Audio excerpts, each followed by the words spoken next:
Welcome to the Romance of the Three Kingdoms podcast. This is episode 25. So Happy New Year, everybody. We are back from our holiday hiatus. Before we pick up where we left off, since I haven't done this in a little while, I just want to encourage you all to check out our website, threekingdomspodcast.com, spelled with the number 3, for supplemental materials such as maps and transcripts of the episodes. Also, if you enjoy this podcast, please consider rating the show on iTunes to help others discover it. Just as a reminder, I have a challenge going on until January 31st. The details of the challenge are on the website, but basically, the more ratings and reviews the show gets on iTunes before January 31st, the more supplemental material I will produce in 2015. So take 20 seconds and rate the show. Thank you for your support. Now let's get back to it. So last time, Cao Cao was on his way to attack Lü Bu's strongholds, and Lü Bu was going to go do something about it. His father and son advisor team of Chen Gui and Chen Deng, however, were in cahoots with Cao Cao, and they were busy plotting Lü Bu's defeat. Chen Deng was going with Lü Bu, while Chen Gui was going to stay behind and guard Xu province in their absence. But Chen Gui was worried about the fact that Lü Bu's family and many of his loyal men were still in the city. So Chen Deng went to see Lü Bu and said, "The province is under attack from all sides, and Cao Cao will no doubt throw everything he's got at us. We should have a fallback plan. We can move our grain and money to the city of Xiapi. If Xu province is surrounded, then Xiapi can provide relief provisions. You should consider that." "That's a good idea," Lü Bu said. "I will move my family to Xiapi." So he ordered his officers Song Xian and Wei Hou to escort his family, along with money and grain, to Xiapi, while he himself, along with Chen Deng, led an army to go lift the siege on the pass of Xiao. Along the way, Chen Deng said to Lü Bu, "Let me go on ahead to scout out the situation, and then you can proceed." Lü Bu consented, and Chen Deng went on ahead. When he arrived, Chen Gong, the advisor who was loyal to Lü Bu, greeted him. "The general is displeased that you have not advanced your army, so he sent me here to admonish you," Chen Deng told Chen Gong, lying through his teeth. "But Cao Cao's army is strong, and we cannot underestimate them," Chen Gong said. "We are mounting a stiff defense of this pass. You should advise the general to focus on protecting Xiaopei. That is the best plan." Chen Deng said okay, sure. But that night, he went to the top of the walls and saw that Cao Cao's army had advanced all the way to the foot of the pass. So he wrote 3 copies of a letter, tied each one to the stem of an arrow, and under the cover of night, fired the arrows into Cao Cao's camp. The next day, Chen Deng took his leave of Chen Gong, and he hurried back to see Lü Bu. He told Lü Bu, "The Mount Tai rebels are talking about surrendering the pass to Cao Cao. I have left Chen Gong to hold down the fort, but General, you should attack at dusk to relieve him." "If not for you, good sir, this pass would be lost," Lü Bu said. So he ordered Chen Deng to hurry back to the pass first to tell Chen Gong the plan, and that they were to start a fire as the signal for Lü Bu to attack. Well, Chen Deng did go back to see Chen Gong, but he delivered a different message. "Cao Cao's forces have already found a way around the pass," Chen Deng said. "The general is concerned about the safety of Xu province, so he's asking you all to return at once." So Chen Gong immediately abandoned the pass and led his forces back toward Xu province. After they left, however, Chen Deng started a fire at the pass. Lü Bu, seeing the signal to attack, led his men in under the cover of night, and of course, they ran smack dab into Chen Gong's forces heading in the opposite direction, and the two sides, each thinking the other was the enemy, got tangled up in a fight. Someone else saw that fire too, Cao Cao's forces, and for them, that was the signal to rush in and attack the pass. The Mount Tai rebels who were left defending the pass all scattered, and the pass belonged to Cao Cao. Meanwhile, Lü Bu and Chen Gong's armies were in the dark until the darkness lifted. They fought each other until dawn, when finally they realized, wait a second, you look familiar, oh crap. So they hurried back to Xu province, but when they approached the foot of the city and called for the gates to be opened, they were greeted with a shower of arrows. Mi Zhu, Liu Bei's advisor who had been moved with Liu Bei's family to the city when Lu Bu sacked Xiao Pei, now stood at the top of the walls and shouted, "You took my master's city, and now it is back with its rightful owner. You will not enter this city again."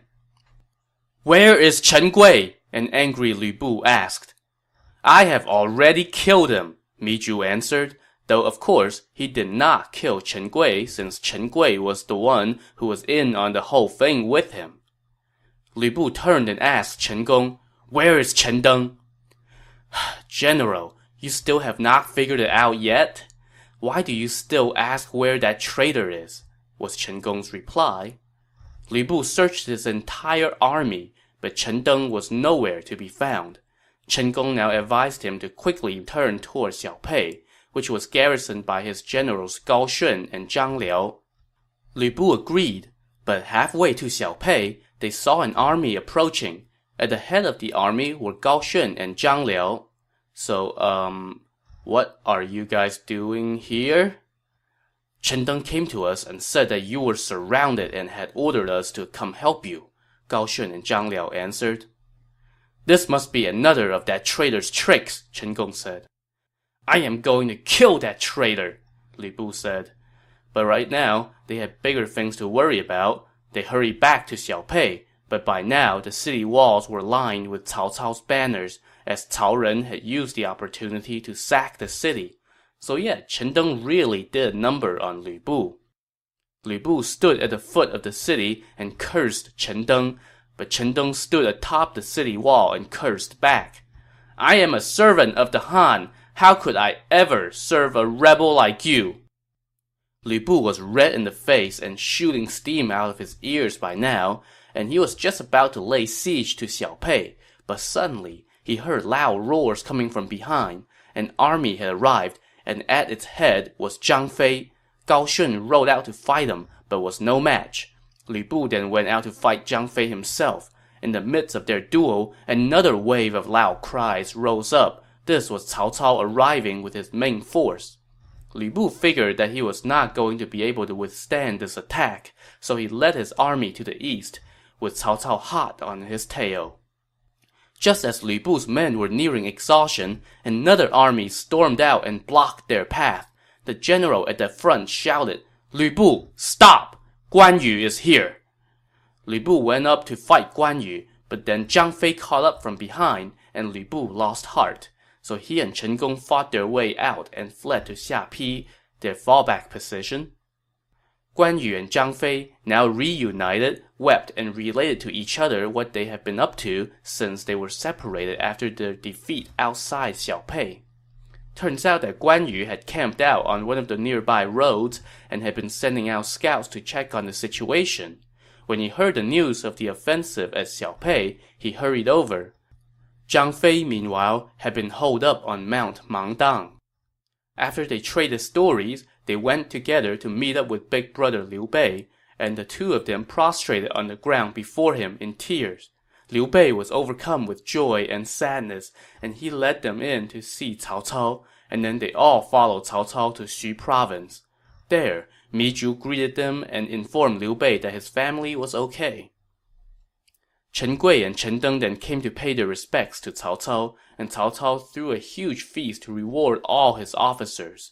Cao Cao rewarded Chen Gui and Chen Deng handsomely, with the income from 10 counties and a generalship for Chen Deng. After this celebration, Cao Cao got back to business and started preparing for an offensive on Xia to finish the job. Right now, Lu Bu only has Xia left, his advisor Cheng Yu said.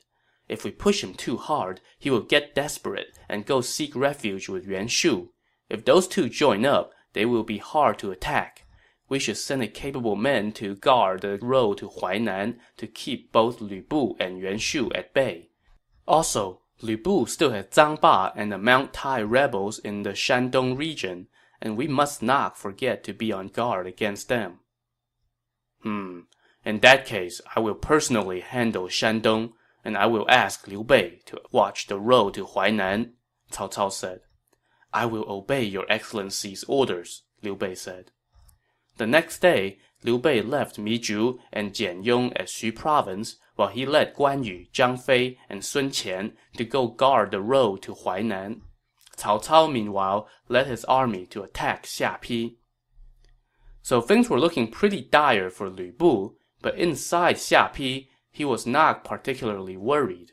Thinking that he had ample provisions to hold out, plus the geographic advantage of the Si River that stands between the city and Cao Cao's forces, Lu Bu figured he could hold up safely.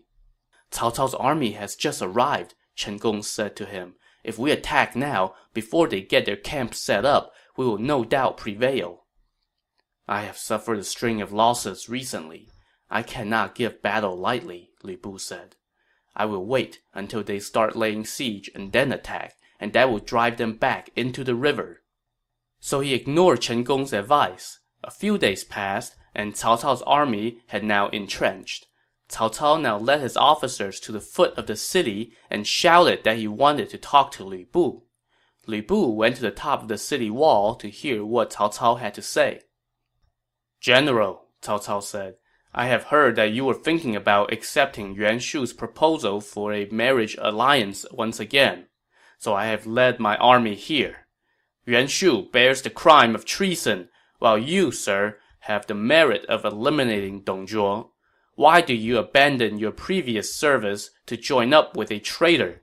When your city falls, it would be too late for regrets. Surrender now, and help serve the royal house, and you will be assured of a great rank. Upon hearing this, Lu Bu said, Prime Minister, why don't you go back to your camp and let me think it over? But Chen Gong, who was standing next to Lu Bu, did not need to think anything over. He started cursing Cao Cao and calling him a traitor.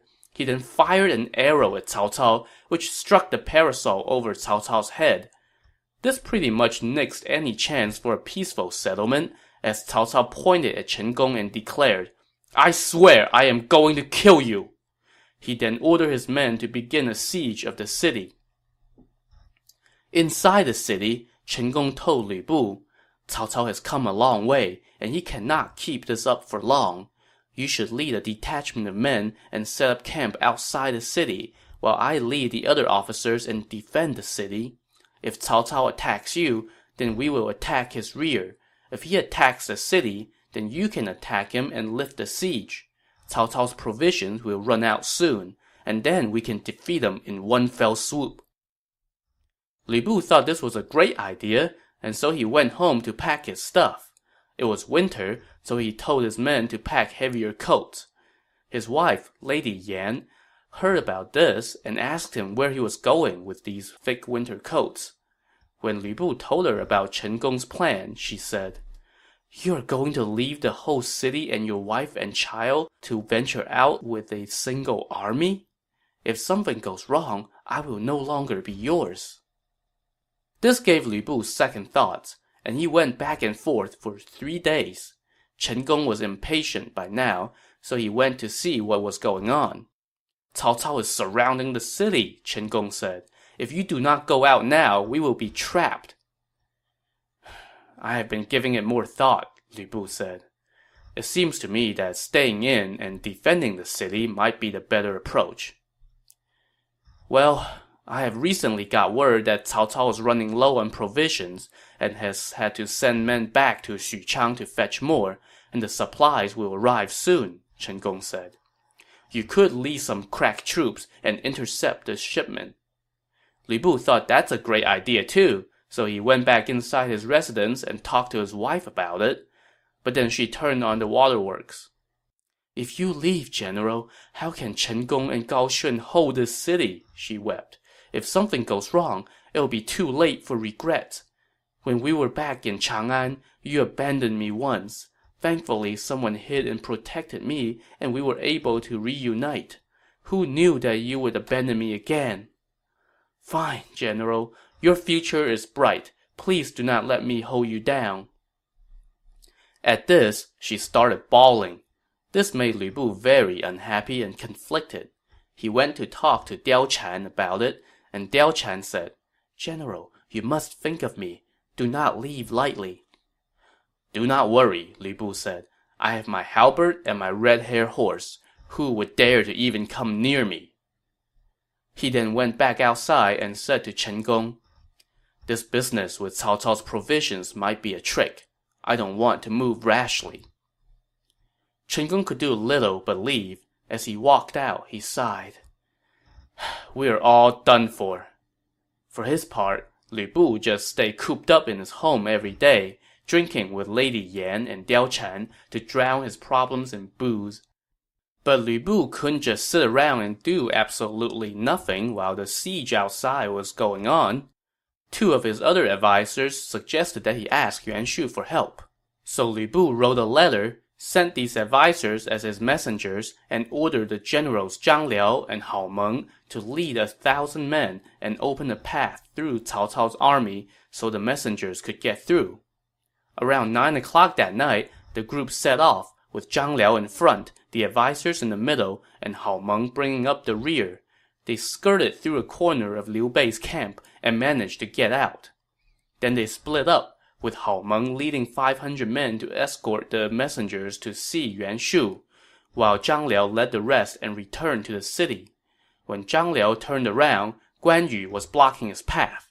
But before they could exchange blows, Gao Shun had led a force out of the city to help Zhang Liao get back in.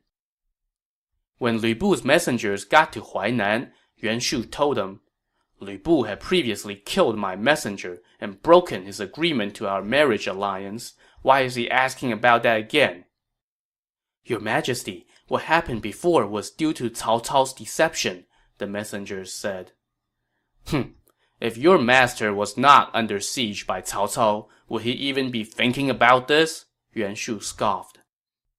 "If your Majesty does not come to our master's rescue now and he falls, then you would be vulnerable as well," Lu Bu's messengers replied. "Lu Bu is not one to keep his word," Yuan Shu said. "Tell him to deliver his daughter here first, and then I will mobilize my forces to help him." So Lu Bu's envoys had no choice but to go back. When they arrived on the outskirts of the city, they decided to wait until night before trying to break through Liu Bei's camp again, with the envoys going first this time and Hao Meng bringing up the rear.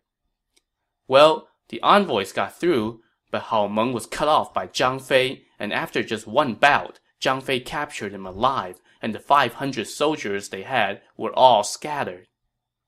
Zhang Fei brought Hao Meng to see Liu Bei, who immediately took him to see Cao Cao. Hao Meng told Cao Cao that Lu Bu was asking Yuan Shu for help. Cao Cao immediately had Hao Meng executed, and then sent word to all the camps that everyone must be on guard, and that if anyone lets Lu Bu or anyone else from the city slip through, they would be punished according to military law. When Liu Bei returned to his camp and relayed Cao Cao's orders to his brothers, Zhang Fei was not amused. "I captured an enemy officer, but instead of a reward, we just get this. What, is Cao Cao trying to scare us?" "You're in error, brother," Liu Bei said. "Cao Cao is commanding a large army. If his orders are not strict, then who would follow them? Just be sure we don't run afoul of his orders." Inside Xiapi, Lu Bu's advisors told him what Yuan Shu had said, and Lu Bu asked how the heck he was going to send his daughter to Yuan Shu when there's a siege going on outside. "Now that Hao Meng has been captured, Cao Cao no doubt knows our plan and will be on guard," his advisors said. "You must personally escort her. No one else can break through that siege." So they decided to do this the next day. Lu Bu ordered Zhang Liao and Gao Shun to take 3,000 men and prepare a small carriage and follow him. Once they break through, he would let them escort his daughter to Yuan Shu. The next night, around 9 o'clock, Lu Bu wrapped his daughter in silk fabric and then covered her in a layer of armor and tied her to his back like a bundle. He then hopped on his horse, grabbed his halberd, opened up the gate, and went out with Zhang Liao and Gao Shun. Once again, they made for Liu Bei's camp, since that sits directly on the road to Huainan. But this time, Liu Bei was ready. At the sound of a drum, Guan Yu and Zhang Fei blocked the path, shouting for Lu Bu to stop. Lu Bu had no desire for battle, so he just tried to storm through. But Liu Bei led another force onto the scene, and the two sides engaged in a melee. Since Lu Bu was carrying his daughter on his back, he did not dare to dash into the thick of the action, lest she be injured. By now, two of Cao Cao's generals, Xu Huang and Xu Chu, also arrived with reinforcements, and everyone on Cao Cao's side was shouting, "Don't let Lu Bu get away!" In the face of this wall of enemies, Lu Bu decided to fall back into the city. Cao Cao and Liu Bei's army returned to their respective camps, and not a single man from Xiapi had gotten through. Inside the city, Lu Bu once again tried to wash his troubles away with alcohol. The stalemate went on for 2 months. Lu Bu could not break the siege, but Cao Cao could not sack the city. Suddenly, Cao Cao got word that Zhang Yang, the governor of Henei Prefecture, had mobilized his forces to come to rescue Lu Bu. But along the way, he was assassinated by a lieutenant who was going to bring his head to Cao Cao. But then this lieutenant was killed by another officer who was loyal to Zhang Yang, and now that officer has led the army to Xuancheng. Cao Cao immediately dispatched a force to go chase down that rogue army, and then he gathered his advisors and officers. It is fortunate that Zhang Yang doomed himself, but there are still Yuan Shao, Liu Biao, and Zhang Xiu to worry about, he said. We have not been able to sack Xiapi. I'm thinking about returning to Xuchang to give the army a rest. What do you think? You cannot, Xun Yu quickly objected. Lu Bu has suffered a string of defeats, and his fighting spirit has been sapped. An army draws its spirit from its commander. If the commander is weak, then the army has no desire to fight. And although Chen Gong is smart, it's too little too late. Right now, if you attack quickly, before Lu Bu recovers, and before Chen Gong could come up with another plan, then we can capture him. Guo Jia chimed in. I have an idea that can immediately sack Xiapi, and is better than having 200,000 troops. Are you thinking of redirecting the waters from the Yi and Si rivers? Xun Yu asked. Exactly. Cao Cao was delighted by this suggestion, and he immediately ordered his men to redirect the flow of those two rivers to flood the city. Cao Cao's army took up position on the high ground and watched as the water poured into Xiapi. Only the east gate remained dry, while all the other gates were flooded. When Lu Bu's men reported this calamity to him, however, he was unfazed. I have the red-haired horse, which can traverse water like dry land. What do I have to worry about? He said. So he went back to binge drinking with his wives. But Lu Bu has been binge drinking for most of 2 months now, and that kind of bender will catch up with you eventually, and it started to show.